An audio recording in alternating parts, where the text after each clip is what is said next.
Hello, hello, hello, my little ponies, and welcome back to another brilliant episode of Rune Factory 3. So, if there are any Magic players in the audience, then they know about the big new changes to Commander that happened, like, yesterday. And I know that I told you about it a little bit, Azura, but we didn't really go into details because, well, you don't really care about Magic the Gathering. However, I'm pretty sure that Commander has just had its biggest ban list update, basically since its inception. I guess, strictly speaking, other than that one time when they allowed silver-bordered cards for a few months, and those cards are technically unbanned and then got banned again afterwards, but no one really seems to think that really happened. Even playing at the time, everyone was all like, yeah, we're just going to ignore this, so... It's not really so much that the cards got banned, just that they became, no longer applicable to the format. It's really weird phrasing how that is all goes around. But four rather noteworthy cards got banned at once. Starting off with, in a way you could consider it the biggest of the group, or the smallest of the group, Nadu, a bird that was supposedly decreased in its power level so it wouldn't be broken in Commander. That then turns out that because they changed it just before, like, printing the card, they didn't have time to playtest or really quality check the new printing of it. So the card was actually absolutely broken. The card is a 3-mana bird creature. I think it's like a 3/4 or something, so decent stats with flying, and creatures you control have, whenever this creature becomes a target of a spell or ability, reveal the top card of your library. If it is a land card, put it into play. If it is a non-land card, put it into your hand. This ability triggers only twice each turn.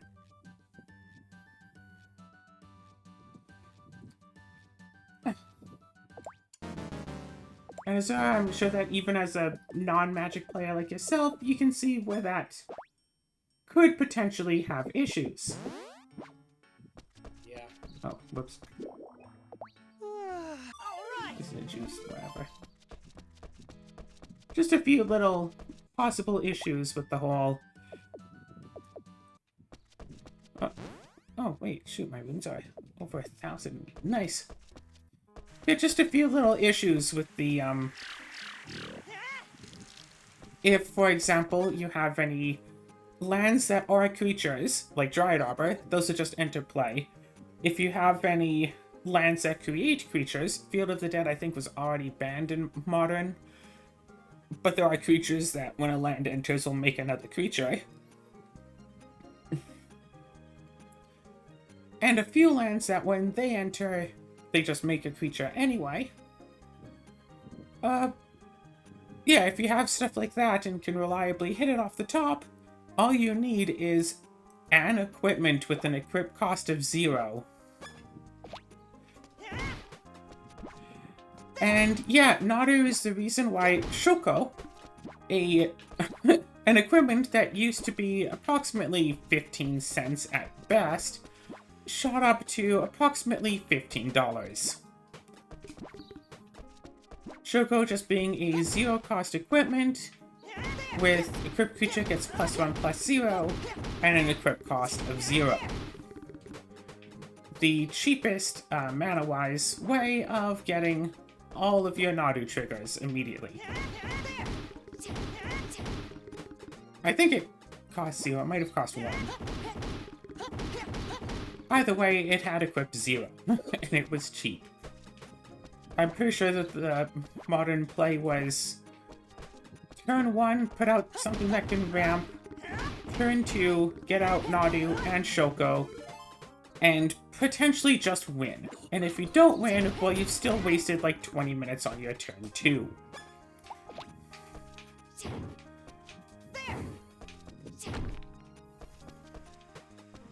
Before anyone else says, yeah, before the other player has really gotten a chance to do much, you've already wasted most of the time in the round.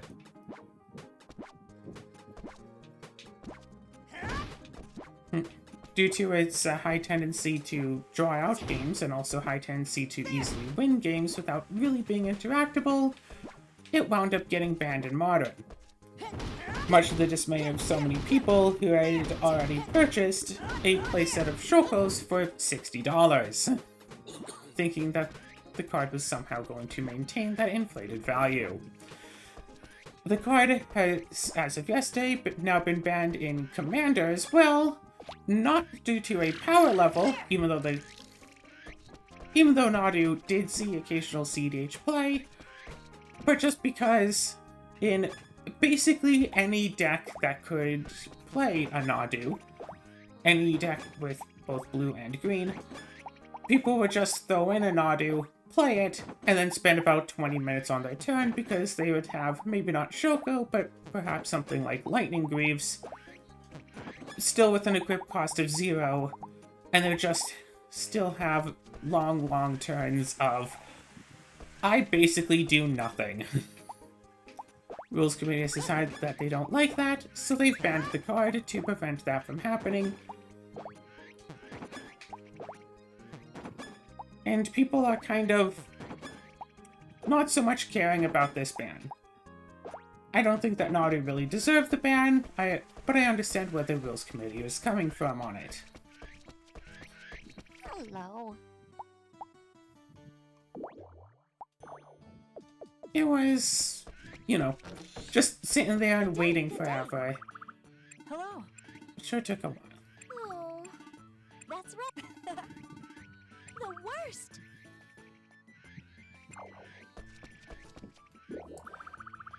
A second card that got banned yesterday, Jeweled Lotus. And so you're familiar with the Black Lotus card, right? Yeah. 0 mana artifact, tap and sack it, add 3 mana of one color. Jeweled Lotus is very similar. It is a 0 mana artifact where you can tap and sacrifice it to add 3 mana of any one color, but you can only use this mana to cast your commander. Hiya. It's basically Black Lotus for commander. And I have definitely seen a number of games, even in casual pods, where a person just goes, cool, land, Jeweled Lotus, cast my 4-drop commander turn 1. And depending on the commander, it can be really difficult to face them down when they get it out turn 1 and no one has had a chance to get any mana to try to remove it. Hello. Welcome. Especially if you're trying to play casual, so you don't have a whole bunch of 0 and 1 mana removal spells / counter spells.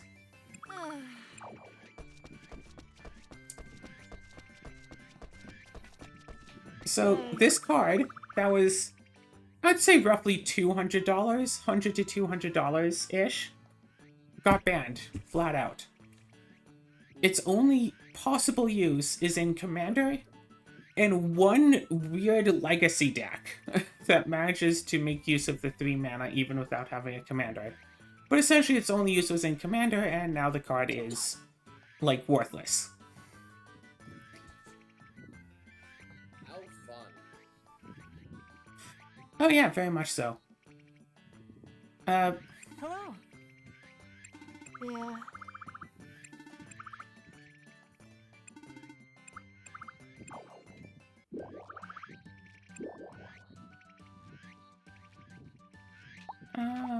Not exactly nasties, but kind of.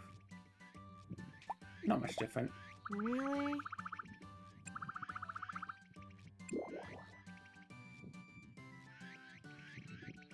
Pavira Forest. Yes, apples, right? Funnest thing.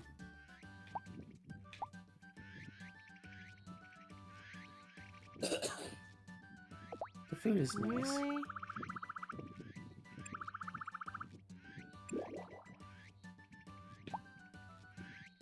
The hardest thing I'd say, being swarmed.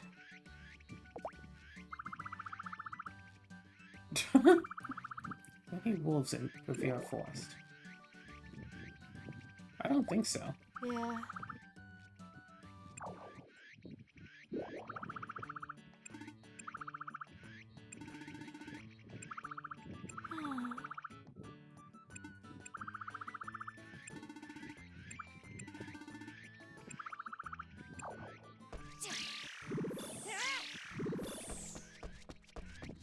Wait, do you have to do like a side quest based off of how you answered? Since I said foraging for food was fun, I have to forage for some food.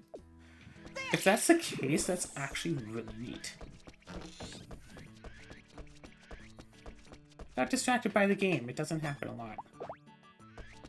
Mushroom. It's not fresh though.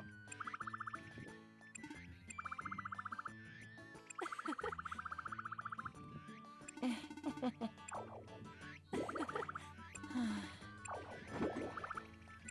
a bunch.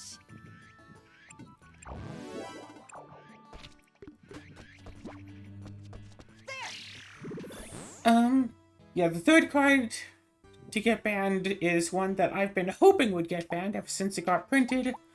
Dockside Extortionist. It is a 2-mana, I think it's a 1/2. Just a nice little goblin creature. Of course, yeah, doesn't seem very good now. However, when it enters the battlefield, you create a number of treasure tokens equal number of artifacts and enchantments your opponents control. Treasure tokens being artifacts that you can tap and sacrifice to gain 1 mana of any color. That, for some reason, Wizards of the Coast doesn't realize, hey, treasure tokens are actually kind of good. Especially if you can say, play a Dockside Extortionist, make 8 treasures, well now that 2-mana goblin suddenly cost -6. It was actually a part of quite a few CDH decks. Basically, every CDH deck that ran red ran Dockside, and quite a few of them that did run Dockside ran Recursion to bring it out of your graveyard, Tutors just to search for Dockside, Blink effects so you get the ETB again, and Clone effects to either copy your own Dockside or to copy an opponent's Dockside. And the deck, like, Dockside was actually, like, not necessarily the backbone of the meta, but a backbone of CEDH. I've run a colorless, like, artifact-based deck in CEDH for years now. Always having to deal with the thought of, oh, I should not play too many artifacts in case someone plays a Dockside and makes, like, 20 treasures off of me. But now that's not going to happen, so I can keep casting all my artifacts without having to worry, because people don't run so much artifact removal in CDH. In fact, I had a game just earlier that kind of proved that, when I got out a turn 1 artifact that no one could remove, and let me run away with the game. Despite the whole rest of the table wanting to do everything they could to remove it, they could not. But yeah, Dockside Extortionist has been a massive thorn in my side since it came out, and I am happy to finally see that card gone.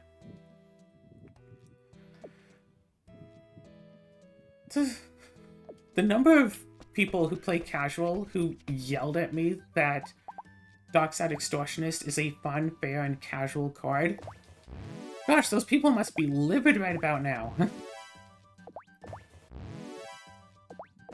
And the final card to have seen a ban in the ban list update yesterday is one that actually rather affects me, and is one that I'm kind of sad to see gone. But again, I guess I understand. It doesn't seem as useful as Dockside or Jeweled Lotus. The card in question is Mana Crypt.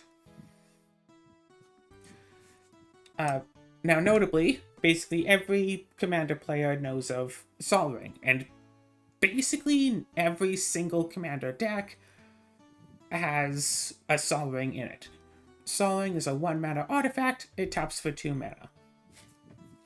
Period. Staple in EDH. Turn 1 land Sol Ring, maybe a 2-drop, you're off to the races. Mana Crypt is a 0 mana artifact that taps for 2 mana, but at the beginning of your upkeep, there's a 50-50 chance that it deals 3 damage to you. I have seen a few games actually, well, a few players lose the game because of the damage from the Mana Crypt. It is always funny when it happens.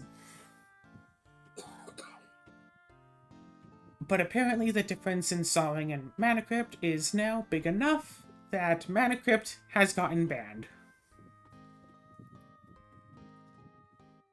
That one extra bonus mana of the Mana Crypt, plus the redundancy of basically having 2 Sol Rings, was too much for the Rules Committee, so they banned it. Which means that my $2,000 special edition Mana Crypt that I had opened from a booster pack is now basically worthless.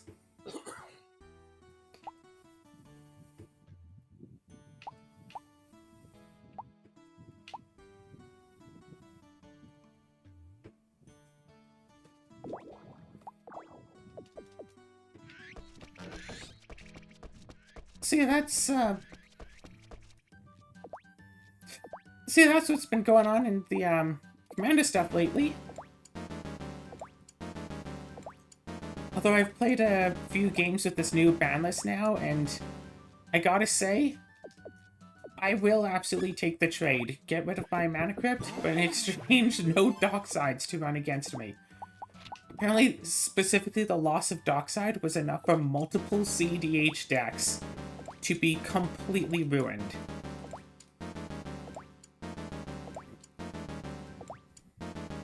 And I find that hilarious.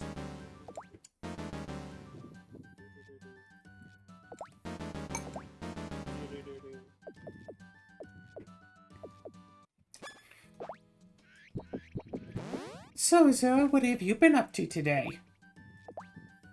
Job stuff. Cool. Yeah. Sure. You said you had an interview? No. Oh, I thought you said you did, but No. that you had one. Yesterday I had 2 interviews. Oh, okay. I hope the legitimate one went well and you get a nice, high-paying job. That would be nice. Yeah, how am I supposed to be your trophy wife if you're not making enough money to support us? I think you make more than I do. Hey, remember when you made, like, twice as much as I did? Yeah.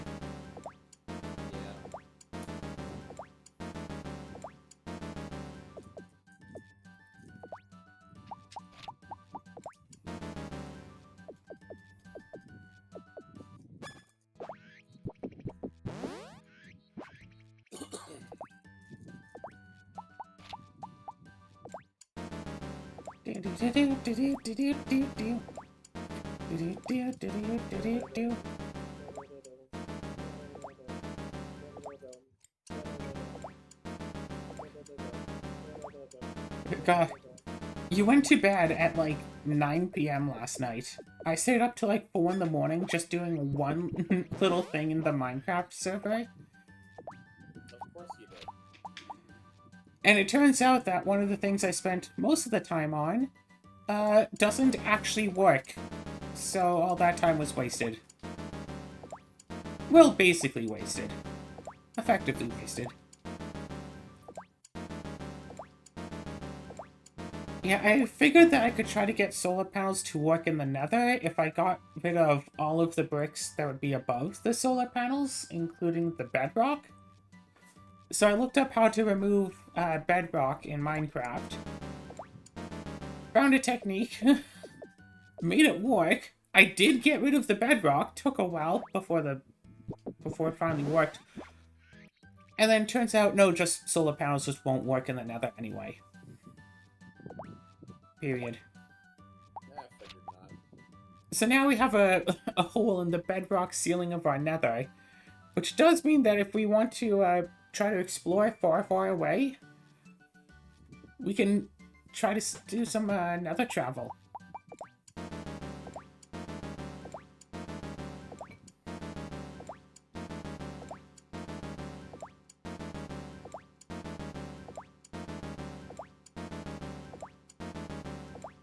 Also, I can't believe I have like 4 separate packages that I ordered at like different times in the last like 2 months that are all supposed to be here within the same like week.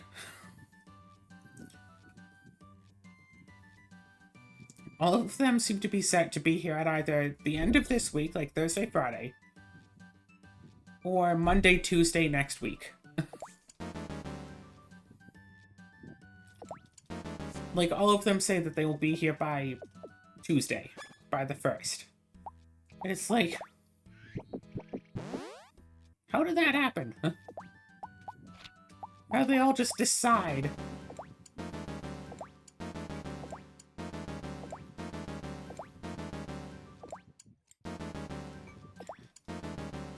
Oh, right,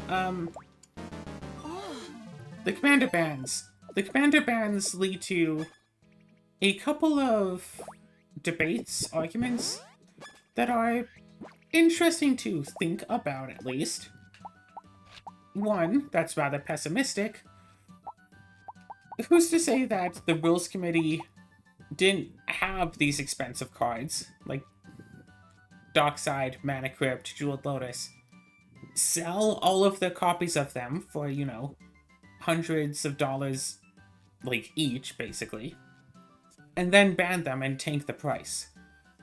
Like, I feel like if for a lot of people, if they were on the Rules Committee and they knew, it's like, oh, these expensive cards are going to get banned, that they would just try to sell off their cards before the banning. Like, if I had known that Mana Crypt was going to get banned, I would have really been trying hard to sell it before it got banned and tanked in price. Like,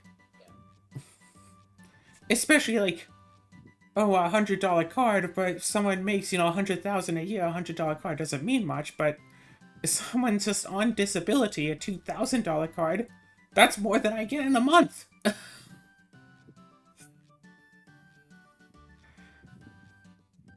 And it's like, so who's to say that they didn't just sell all of their copies, ban the card, and like, it would be even more scummy if like all the prices tank because people are like, well, these cards are useless, get rid of them.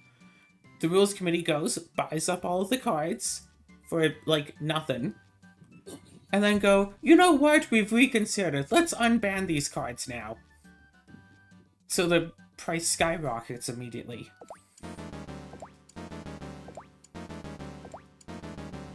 I mean, like, yeah, who's to say that they won't just do that? Like, I feel like if they did do that, that's a lot of integrity that would be lost, whatever, but... Again, who's to say that they didn't, you know, sell and then ban them? I wouldn't know. But another problem is that these, like, the Rules Committee isn't the one making these cards. They didn't make Jeweled Lotus. They didn't make Dockside. I think Mana Crypt already existed before Commander did. They didn't make Nadu, who I think was only like $4 at the most for its cheapest version, so that's not a big money card. But it's like, they didn't make the cards. Wizards of the Coast made cards to sell booster packs with the whole thing of, hey, you should play this in Commander. You can totally play this in Commander. And now the Commander people are like, no, you can't anymore. But like, imagine if like Jeweled Lotus, back when it first got spoiled and people were already pre-ordering it for like $300 each, if the Rules Committee just looked at that and said, yeah, no, that card's already banned. Like, ha ha ha, no. Wizards of the Coast would have tanked so hard on that. Designing a card specifically for Commander just to be told, no, you can't use it in Commander. Dockside Extortionist was sold originally in a precon. So this ban list actually makes a second precon that you legally cannot play anymore. And if solving were to get banned, then I'm pretty sure that would make it every single precon would be illegal. Because like all of the precons have a sol ring. None of them have had a mana crypt, or a jewel lotus, or a Nadu.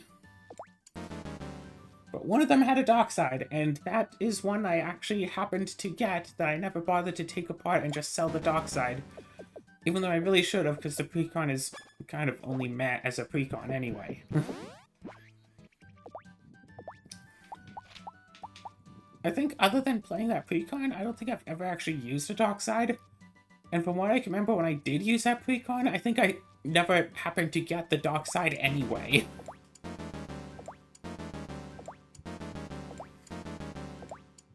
I've just always had a deep dislike for that dockside card. But I think the last time a card got banned in Commander was Hull Breacher, and that feels like forever ago now.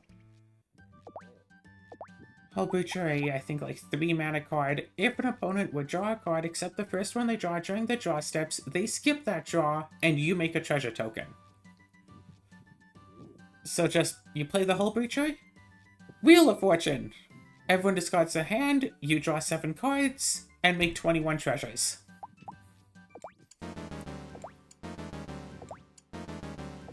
Like, Hull Breacher... I think it feels like Hull Breacher was only legal for like a week, and oh my gosh, that was such an oppressive week. That card just ruined games.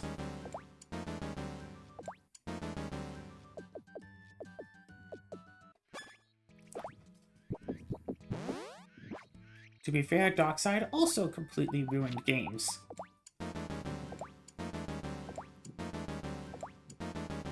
It just feels bad when, like, the proper response to an opponent playing a card is, I am going to kill myself to try to stop you.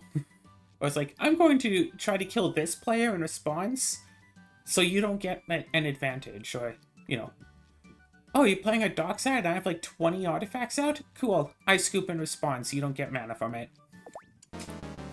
Let the other players try to deal with you. I'm out.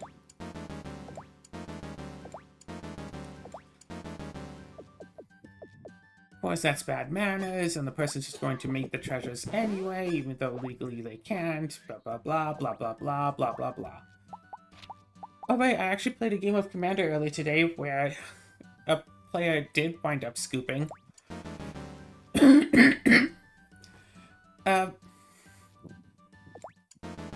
So I want you to look up the magic card Time Sifter.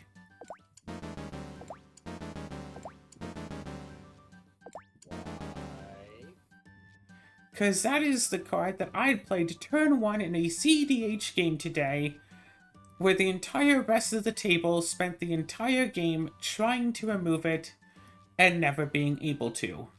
Sorry, what That was it called? Time Sifter. Time Sifter. Yes. I thought you said pine. I'm like, what?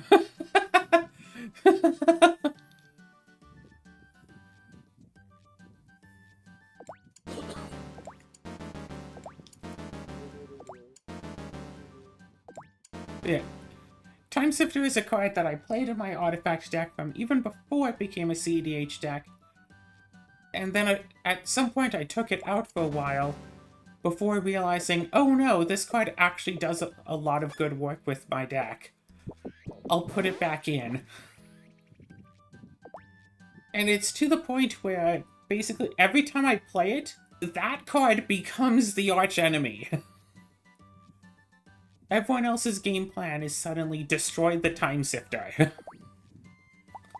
Which I find to be hilarious.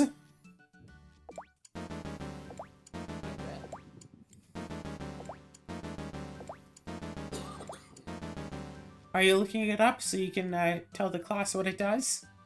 Let's see here. 5 mana colorless artifact. At the beginning of each player's upkeep, each player removes the top card of his or her library from the game. The player who removes the card with the highest converted mana cost takes an extra turn after this one. Two or more players' cards are tied for the highest cost. The tied players repeat this process until the tie is broken. Yes!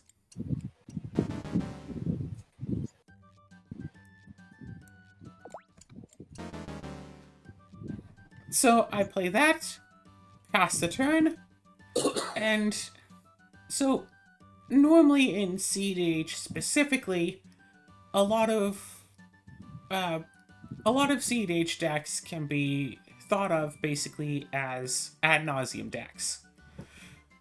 Uh, Basically, like the total CMC is generally less than 40 for the entire deck. You know, people running a lot of 0 cost, 1 cost, 2 cost cards because they want the most efficient spells possible as cheap as possible. Why run a 3 cost card when a 2 cost card does the job, sort of thing. However, my deck is mostly like 4 drops with a with a bunch of 5 drops, 6 drops, 7 drops, 8 drops, and a 12 drop in there as well. Because that is the most efficient for colorless for what I'm doing. Not like Drop. this. No, this works, this works.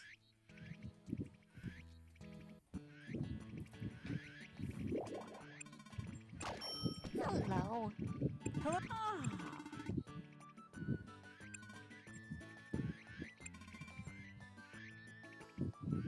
Huh?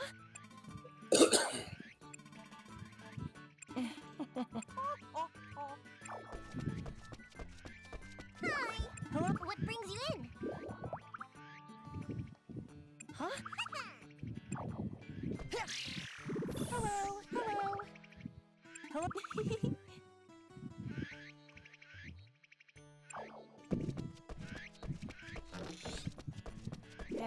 Hey. So yeah. And with a few select cards that let me rearrange the top of my library, like Scroll Back or Sensei's Divining Top, I can generally just guarantee that, yeah, the top card of my library is always going to be the highest mana cost of whatever. In fact, while I was in the process of taking, extra turns with the Time Sifter, one player thought that he'd be clever and he put a 7-drop card on top of his library.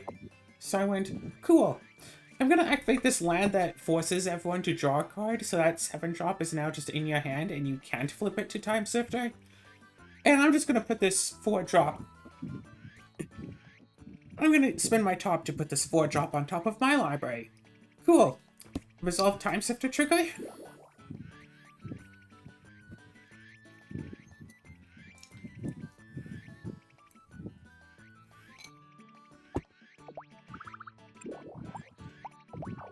Hey. Seriously? Thanks. Bye.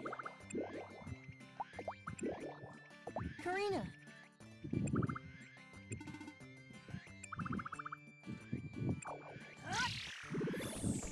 Hello. Alright, so. Rune Factory 3 trying to make.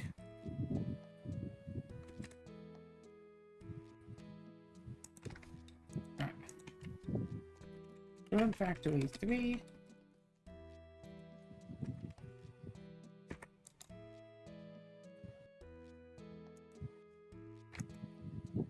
Omelette. Small milk and a small egg. Do I have milk and egg?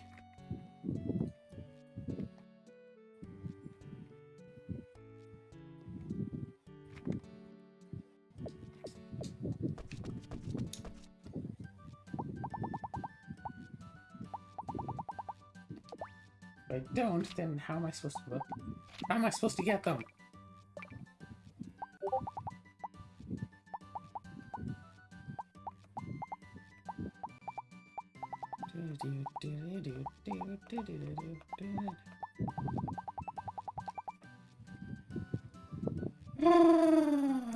need to go and kill a whole bunch of monsters, don't I?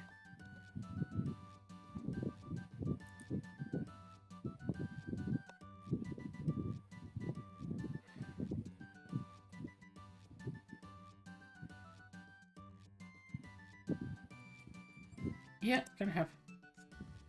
Okay, but then how do I get the ketchup?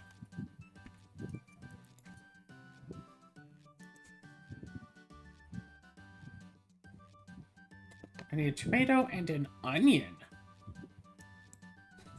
Yeah, I'm gonna just cancel this request, because, oh my gosh.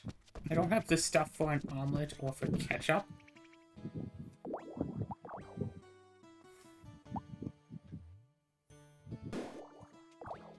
Fine, whatevs. Eat it.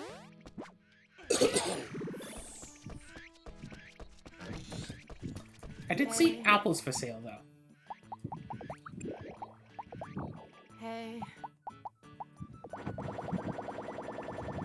Seriously?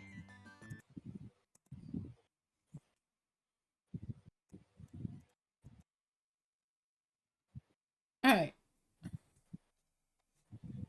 See, that was that was all big news going around yesterday. Everyone all aflutter about what this might mean for the format going forward. People saying, oh, well, you can always just rule 0 with your playgroup and say that you allowed the use of these cards anyway. And then people saying, well, if you could just rule 0 to allow them in, why couldn't you have previously ruled 0 and said, oh, I don't want to play against these? And it's like, well, because rule 0 doesn't work when you're just playing against strangers. If you sit down to play with a group of strangers and one of them says, oh, I will play against you if you run like Mana Crypt, Jewel Lotus, or Dockside Extortionist, if you are running those cards and you don't just immediately have replacements that you're willing to replace them with, you just get up and play with someone else. Seriously? Seriously? Yeah, I mean, generally speaking. Most of my Commander playtime lately, basically, has just been playing in one of 2 Commander Discord servers. No real zeals going on around there. Heck, usually barely even any pregame discussion.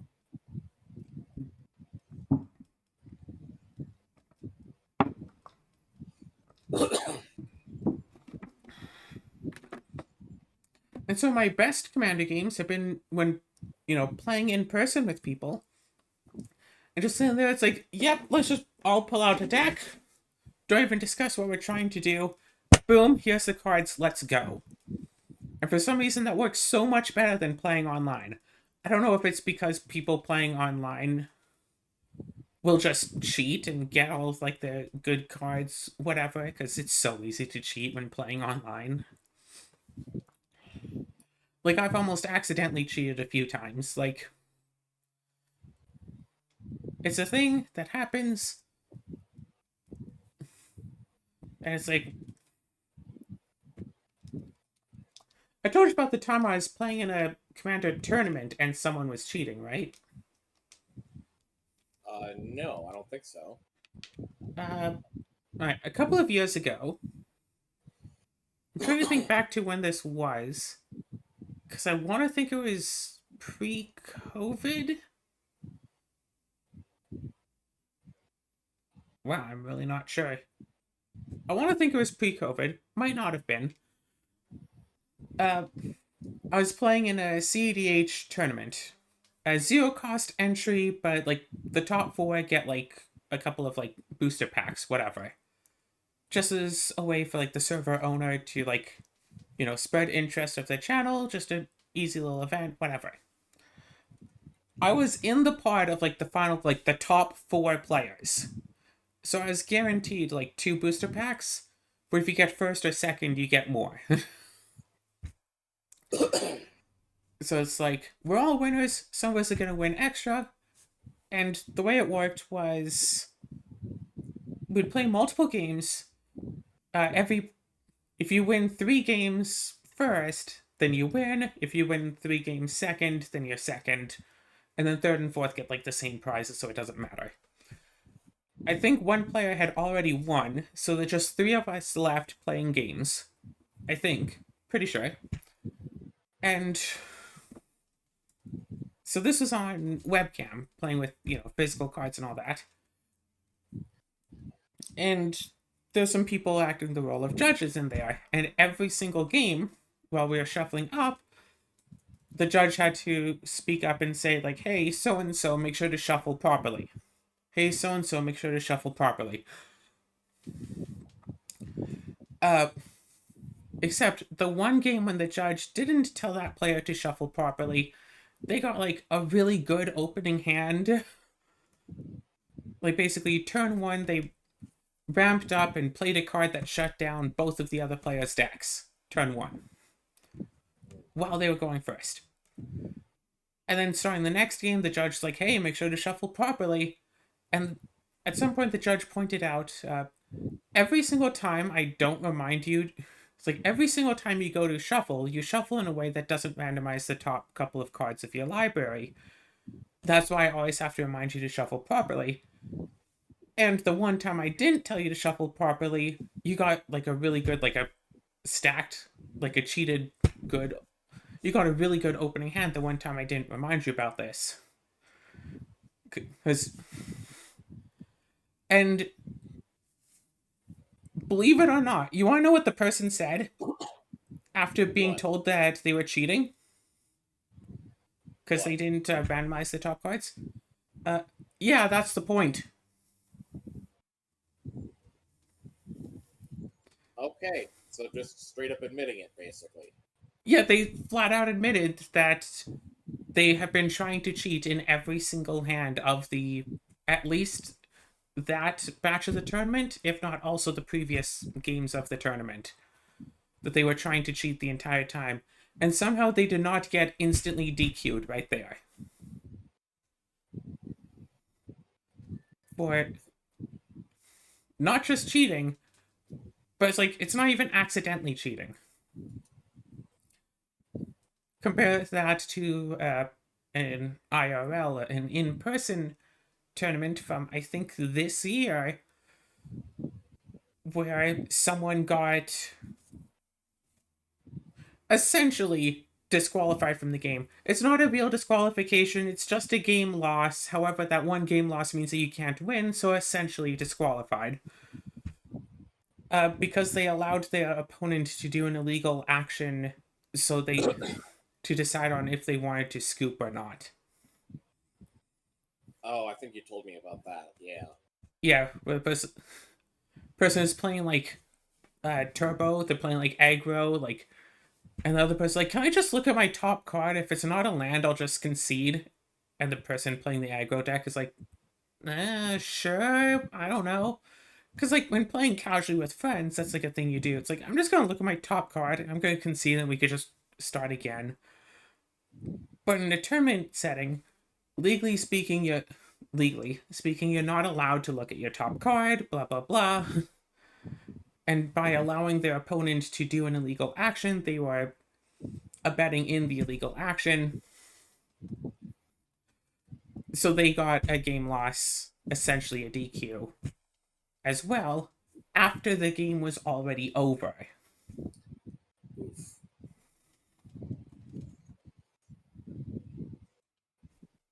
Sorry, not a game loss, a match loss. Different thing. So that both of them were going to just have lost the match. Instead of a match loss, huh? They should have just used a lighter. Yeah, I know, but like, whatever. I mean, you can't really say that these people are all that bright.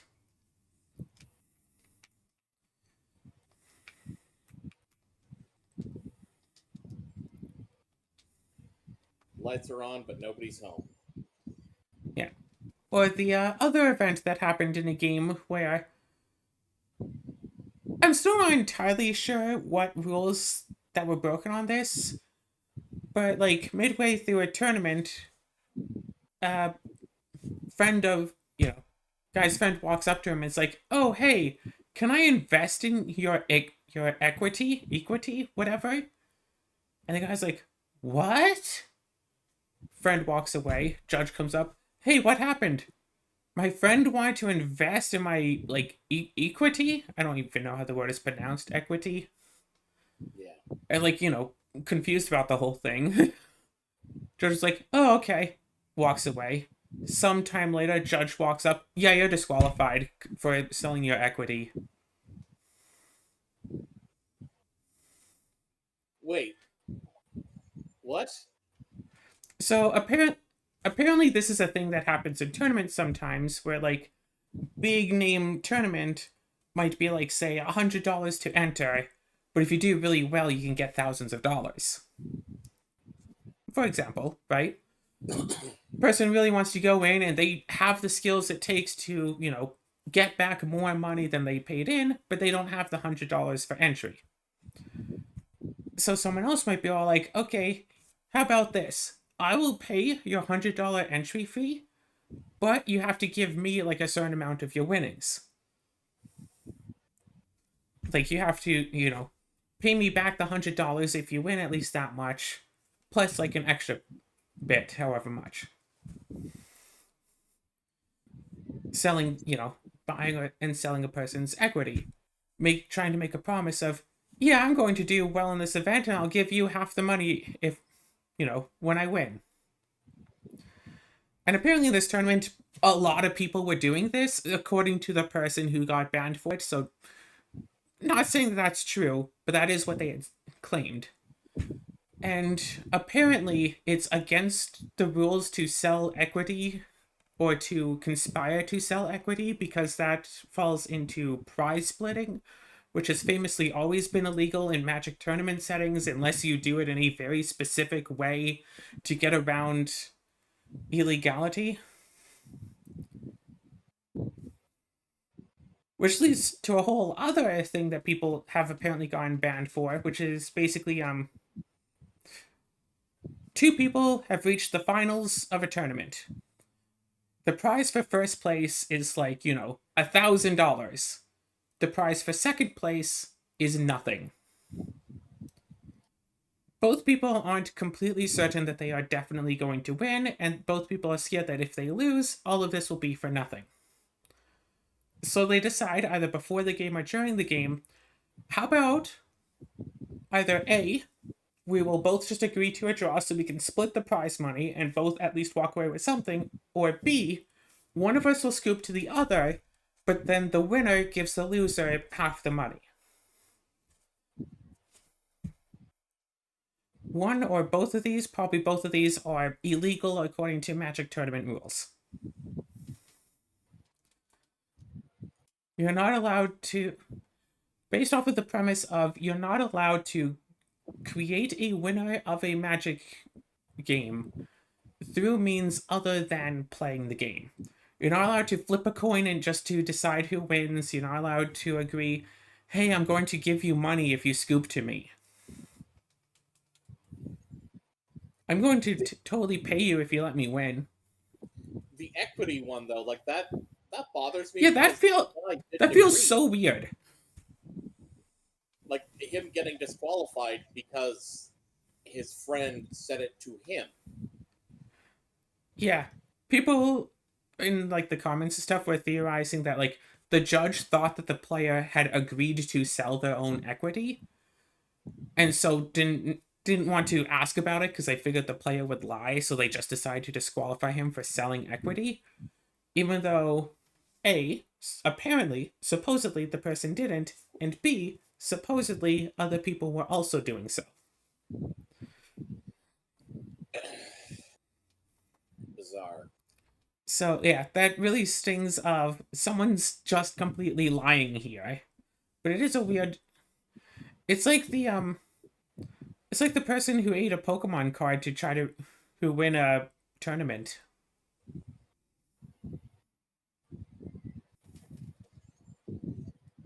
You mean basically it being an urban legend sort of thing?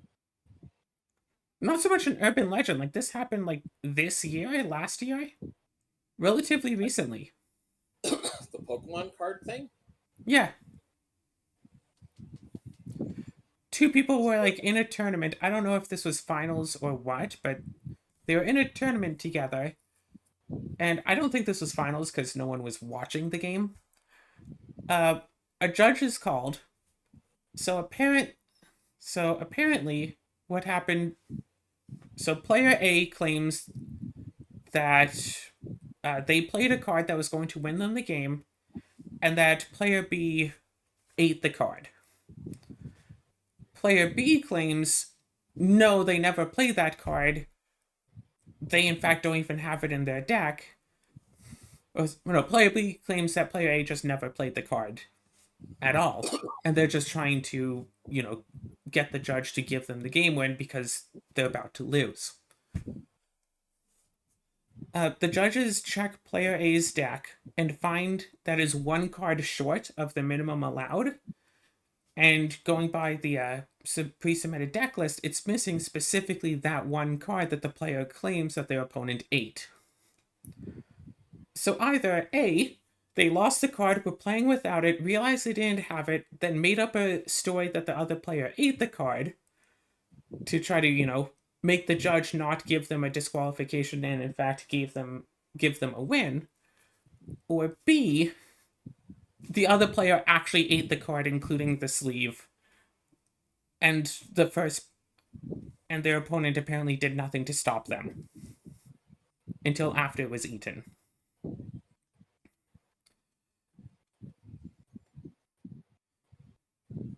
And this got people all aflutter about what that could have been all about. No kidding. I think still nobody knows what actually happened there, other than, the two people that were involved. Because it's one, how are did the person lose the card between games and drop it on the floor somewhere? And also, how could someone eat, a plastic card sleeve without having anything happen? I think that the player, they either lost the card or they decided to hide the card and then made up the story that their opponent ate it. That's what I think happened, but again, there's no evidence for this. Yeah.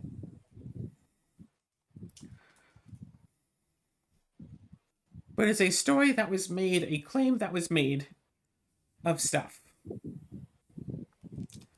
Yeah, some people will just really try to cheat in tournaments and events and stuff and do all sorts of things just to try to cheat, and it's yeah, I get that this prize is on the line, but still, calm down a little. Maybe. It's okay. It's fine. Just calm down. Hey, calm down.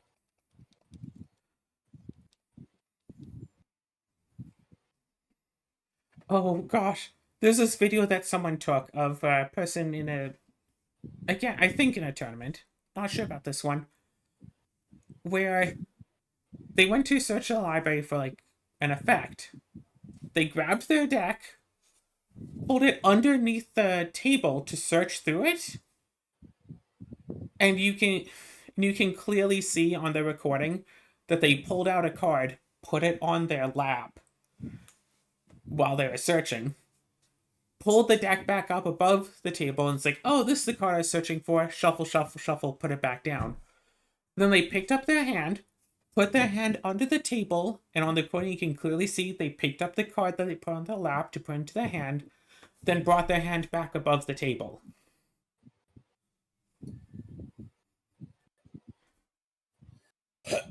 Not the smartest tool in the chat, huh? Oh, it gets better. In the a 1 minute long recording, you can see them doing this twice. Twice. Yeah, they searched, card in lap, put deck back, put their hand down, grabbed the extra card, did something, searched again, pulled the deck back under the table, put the card down, put the deck back up on the playmat, pulled their hand under the table, grabbed the card, pulled it back up again. They did it twice in a minute. And if you're playing in anything resembling a competitive scene, even if it's not a competitive scene, if you're playing cards with someone and they pull their hand below the table, like, you call them out on it immediately. Yeah. Like, that's just the thing. Like, in webcam, people do a similar thing by just pulling their hand off camera and then they can add in whatever cards to it because you can't see them. So in tournament, like CDH, they say, like, oh, make sure that the cards in your hand are always on screen at all times, which, thanks to my setup, is not that easy to do. But it's, it's tournament play. You got. But, like, again, this is in person on a table. Like, Yeah.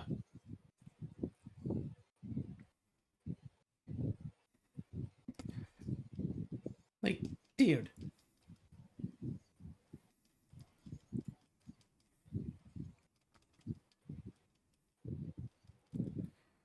Da-da-da-da.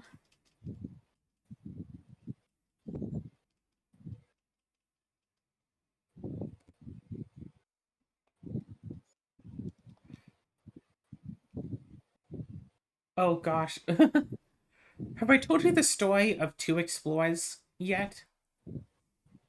No. So there was a tournament game, because of course all of the well-known cheating happens during tournaments, where a player, they cheated and got an extra land in play. Period. Um, and you can see from the recording, like, the full game as it happens. Uh, and at some point, the person doing the recording just pauses and asks, like, what turn is it? Why do you have 5 lands in play? No, they don't. They just ask, like, hey, what turn is it? And the guy, without missing a beat, just says, 2 explorers. What? Doesn't answer the question, just 2 explorers. Like, even without the context of knowing why the person is asking or what explore does, that alone seems very fishy, doesn't it? Yes. Yeah, Explorer's mana. Explorer is a 2 mana card that allows you to draw a card and you can play an extra land this turn. So it's like turn 3 or something, and they had like 6 lands out. 3 lands for their 3 normal land drops per turn, plus 2 more for the 2 explorers, and also a 6th land that they cheated to get because they, like, drew their card for turn, immediately played a land, did explore, fiddled with their cards for a bit, went to attacks, fiddled with their cards for a bit, and then played another land,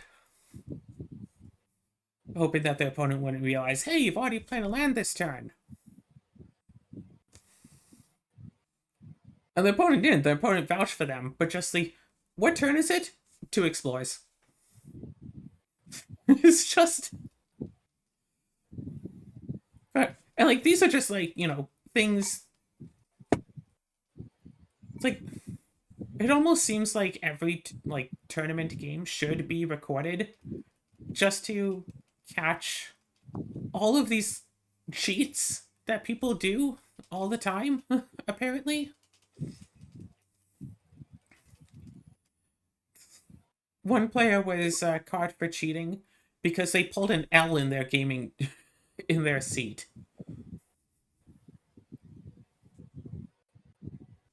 That one is also kind of funny.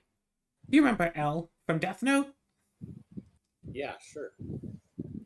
And how he, like, squats in his chair? Yes. So there was a Magic player who also squatted in his seat and would just only do that when playing, like, competitive Magic, otherwise would just sit normally. But would specifically squat when he was, like, playing against someone. And eventually it was revealed that him squatting lifted him up enough that he could see his opponent's cards, and he was finally, like, banned for cheating. And, like, that was just, like, a quote-unquote character quirk of his that he did for... I think he did it for years before someone realized, hey, wait, you're just cheating.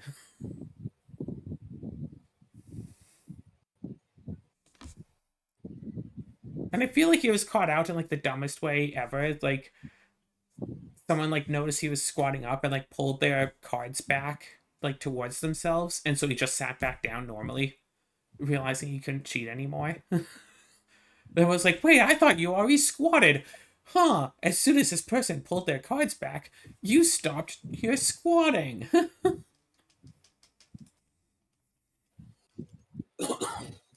Or there were things that, I think this was more recently, uh, someone got banned because their opponent, because of something their opponent did. Eh? So, person goes to a magic event wearing mirrored sunglasses, sits down, plays some games, nothing out of the ordinary is happening. One of the games, tournament organizers realize that their opponent is like really staring at the player like a lot. Like they're not focused on the board state so much, they're just staring at the other person's face. Until the judges eventually realize, oh, they're looking in the mirrored sunglasses to read the opponent's cards. And like, it's not illegal to wear the mirrored sunglasses.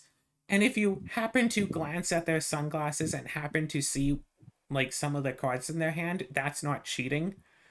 But actively staring at the sunglasses, trying to use them to look at the person's cards, is cheating. So, okay, so the person who got disqualified was not the one wearing the sunglasses, right? Correct. Okay. Yeah. I'm just reminded of that one scene from Naruto where like everyone is trying to cheat on the test.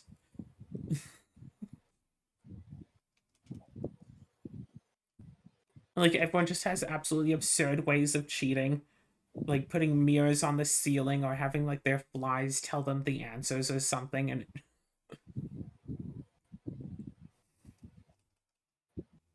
And Magic the Gathering players trying to play at a tournament. Yeah, I'm just gonna have my dog bark out all of the cards that are in your hand.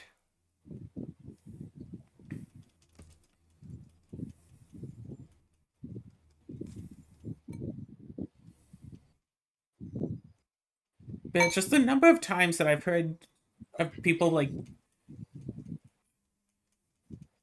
potentially being called out for cheating when playing like webcam Magic, because your opponents can only see so little of your board state. It's so easy to oh, personal experience with the cheater that I called out on once.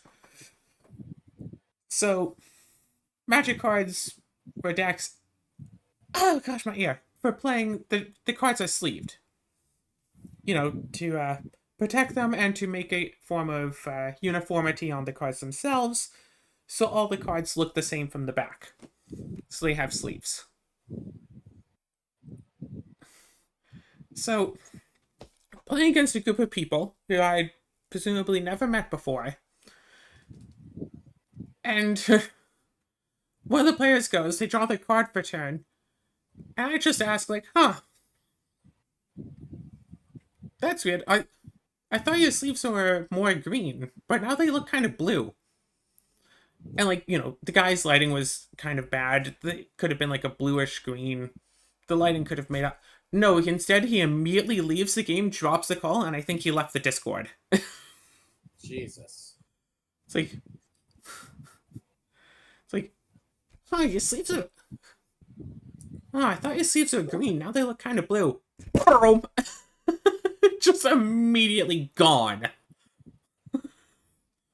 It's like, huh. Hold on. At judge. Yeah, I'm pretty sure this fellow was cheating. Like, they could have made up, like, an excuse of, like, oh, what are you talking about? No, yeah, they're all blue. I guess it's just the lighting kind of makes them seem kind of greenish. Could have said that, I'd be like, okay, sure, fine, until they draw another card and it's now, like, red or something. But no, this guy was just legitimately playing with differently colored sleeves and hoping nobody would notice. They were probably playing in a dim room on purpose, just to hope that nobody would be able to tell the difference. Yep. And it's like, dude, even with the dim lighting, it was very easy to tell. Some guy got banned from a tournament because he had little like thumbnail grooves in some of his sleeves to mark like specific cards. Ah, Like,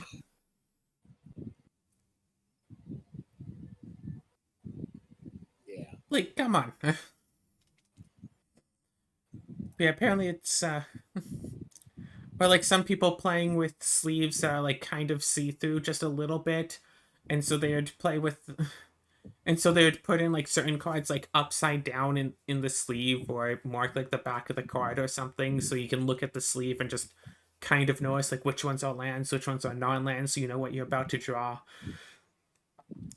Or they put like some sleeves in like double sleeve and some are some cards double sleeve, some cards just single sleeve. So if you bundle the top card of your library, you can tell it's like, okay, this one is extra thick, so it's not a land.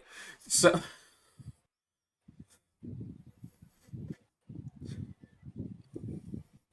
I once bought 2 packs of sleeves to try to use for a commander deck once. And it was only after I'd been playing with the deck for a while that I realized the 2 packs of sleeves I bought from the same store at the same time were not actually from the same batch, because one set of the sleeves was slightly lighter than the other. It was really hard to tell the difference. But if you look at them in like a bright light setting, you can kind of sort of tell that they are two slightly different shades. Like one is black and one of them is just like off black. And it's like, wow. Like these cards are sleeved up randomly, but yeah, someone could totally have called that out for cheating. I had to be sleeved like the whole deck. Because I didn't feel, not because someone did call me out, but because I didn't feel comfortable with doing that, with having that. But it's like, yeah, no, like if someone really wanted to, especially on like webcam, no one's going to be able to see your sleeves that clearly. You could absolutely just cheat like that, just get 2 slightly different batches of sleeves. Nobody would notice. But also, it's like, yeah, you go through all this work, and your reward is you can tell that the top card of your library is a land or a non-land. Yeah, I'll just play Mystic Forge. I can just look at my top card. Or one thing that I heard about, but I don't think I directly encountered myself, playing Magic the Gathering on Tabletop Simulator. You know how when you use the search function on a deck of cards in Tabletop Sim, it shows you all of the cards in order, like top to bottom? Like, that's why you're not allowed to shuffle when someone's looking through the deck. Yeah, someone apparently played, like, Magic with, like, the deck search window just open. So they could see the exact order of their deck at all times while they played. And when called out about it, there's like, what? I just want to be able to look to see what I have in my deck. It's like, you can have a deck list up on, like, Moxfield or something. And just, alt tab over to that. This is just flat out cheating. Do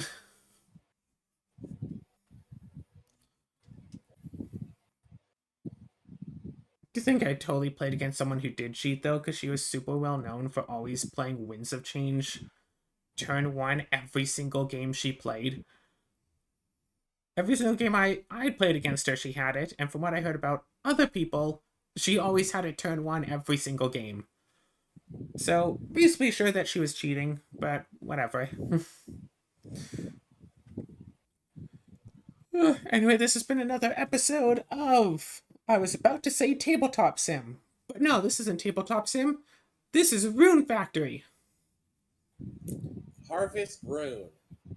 Do you have any quick short stories of people cheating in games that you want to share?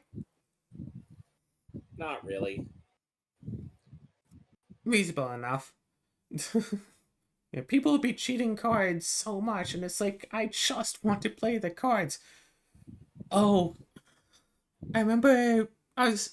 This is different. This is D&D now. I was looking for players to play in the new D&D campaign back when I used to, DM a lot more than I do now. And every so often, people come and it's like, "Oh, can I play this homebrew thing?" It's like sometimes the homebrew is kind of balanced. Sometimes it's like, "Oh, hey, you get like this ability that's kind of broken," or you get something at level 1 that no one else can get to level 3, whatever. This one woman came in. She wanted to play this homebrew character class, and I looked through it. The class had literally taken every class from the player's handbook and just stapled them all together. Everything that you get at level 1 in any of those classes, this class gets at level 1.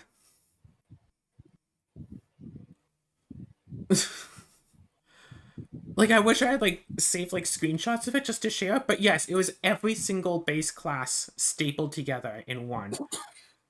You get the extra unarmored damage, but also when you're wearing armor, you can wear heavy armor and still get the bonus unarmored damage, unarmored AC. You get also like wisdom to attacks and like dexterity to attack rolls. You get sneak attack, but you also get rage, and you get casting as a full cleric, but also as a wizard. But you don't have to prepare the spells ahead of time like a sorcerer. So you just get the entire like wizard and cleric and druid spell list, and you get like a whole bunch of extra spells per day, and you can just cast any of those spells whenever you want. It was all of the classes stapled together. It's like, yeah, this is what I want to play for my level 1 character. I'm just like, no, obviously not. And then she got mad and laughed, and it's like, if any DM would actually allow that, if any DM would allow that, they deserve whatever's coming to them from allowing that in the first place.